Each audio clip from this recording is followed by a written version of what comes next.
என் அன்பு குழந்தையே, என் வார்த்தைகளை நீ அடிக்கடி கேட்க, வாழ்வாங்கு வாழ இந்த சேனலை சப்ஸ்கிரைப் செய்து கொள். அல்லாஹ் மலிக். அல்லாஹ் மலிக். என் அன்பு குழந்தைகளை, உங்கள் வழித்துணை சாயப்பா பேசுகிறேன். சாயப்பா ஆகிய என்னை நீங்கள் வந்து அடைவதற்கு மிக முக்கியமாக ஒரு கருவியாக இருப்பது உங்களுடைய நாக்கு. நாக்கு என்னுடைய பெயரை சொன்னதால் எத்தனையோ பிள்ளைகள் என்னை வந்து அடைந்திருக்கிறார்கள்.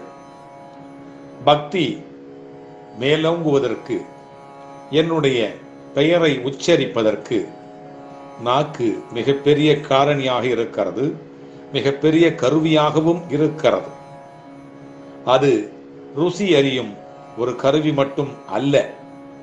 பேசுவதற்கும் என்னுடைய பெயரை உச்சரிப்பதற்கும், ஏன் ஒரு படி மேலாக சென்று பஜனைகளை அழகாக பாடுவதற்கும், இசையோடு நல்ல மகிழ்ச்சியாக அனைத்து சாயி சொந்தங்களும், உங்களுடைய அனைத்து நண்பர்களும் பக்தர்களும் கேட்டு நடனமாடக்கூடிய ஒரு வகையிலே உங்களுடைய நாக்கு பயன்படுகிறது.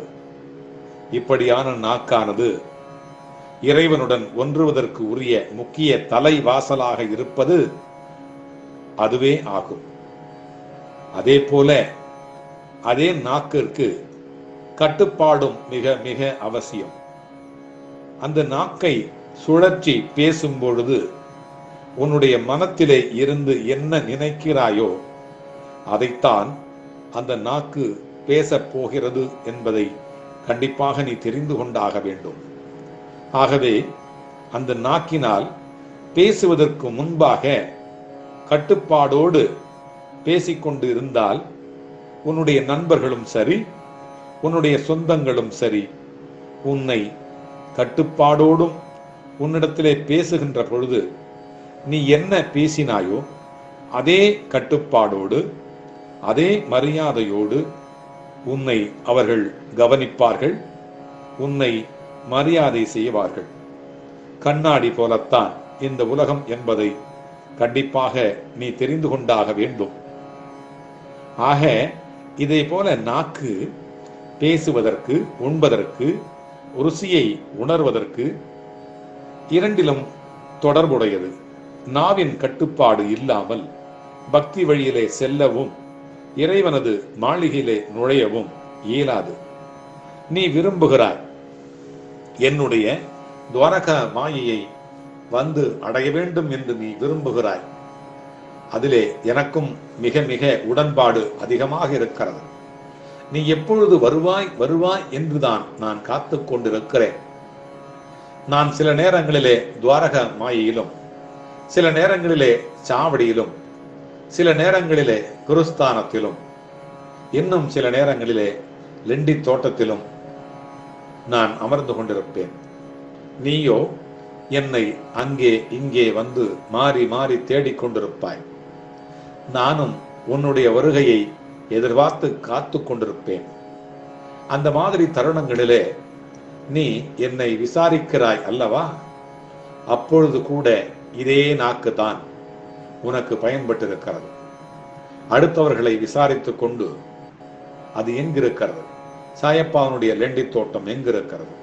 சாயப்பாவனுடைய அவருடைய இருக்கை எங்கே இருந்தது? அவருடைய சமாதி எங்கிருக்கிறது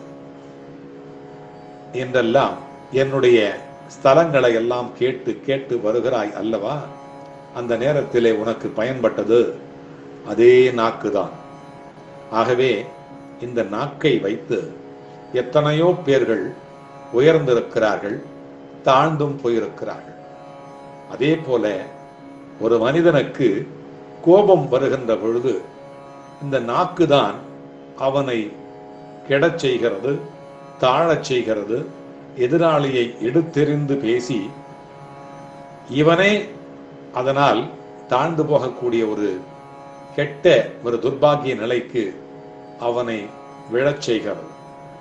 ஆகவே நாக்கை சரியாக பயன்படுத்திக் கொள்ள தெரிந்து கொள். பிறகு உனக்கு உயர்வுதான் வரும். உன்னுடைய எண்ணத்தை போலத்தான் நாக்கு என்பது சுழன்று கொண்டே இருக்கும், அது பேசிக்கொண்டே இருக்கும். ஆகவே முதலில் எண்ணத்தை நலமாக்கு, பிறகு எல்லாம் நலமாகும். எல்லாம் நலமாக்கி வைப்பதற்காக உன்னுடைய சாயப்பா பக்கத்திலே இருந்து கொண்டே இருப்பேன். பிறகு உன்னுடைய வழியிலும் உன்னுடைய வாழ்விலும் வருவதற்கு நான் தயங்குவேனா என்பதை நீ எண்ணி பார்க்க வேண்டும். ஆகவே என்னுடைய நாமத்தை உச்சரித்துக் கொண்டே இரு, உன்னுடைய நாக்கிற்கு வேலை வைத்துக் கொண்டே இரு. பிறகு பார், உன்னுடைய நாக்கு நல்லதே சொல்லும், நல்லதே பேசும், உனக்கும் நல்லதே நடக்கும். அல்லாஹ் மாலிக். என் அன்பு குழந்தையே, என் வார்த்தைகளை நீ அடிக்கடி கேட்க, வாழ்வாங்கு வாழ இந்த சேனலை சப்ஸ்கிரைப் செய்து கொள். அல்லாஹ் மாலிக்.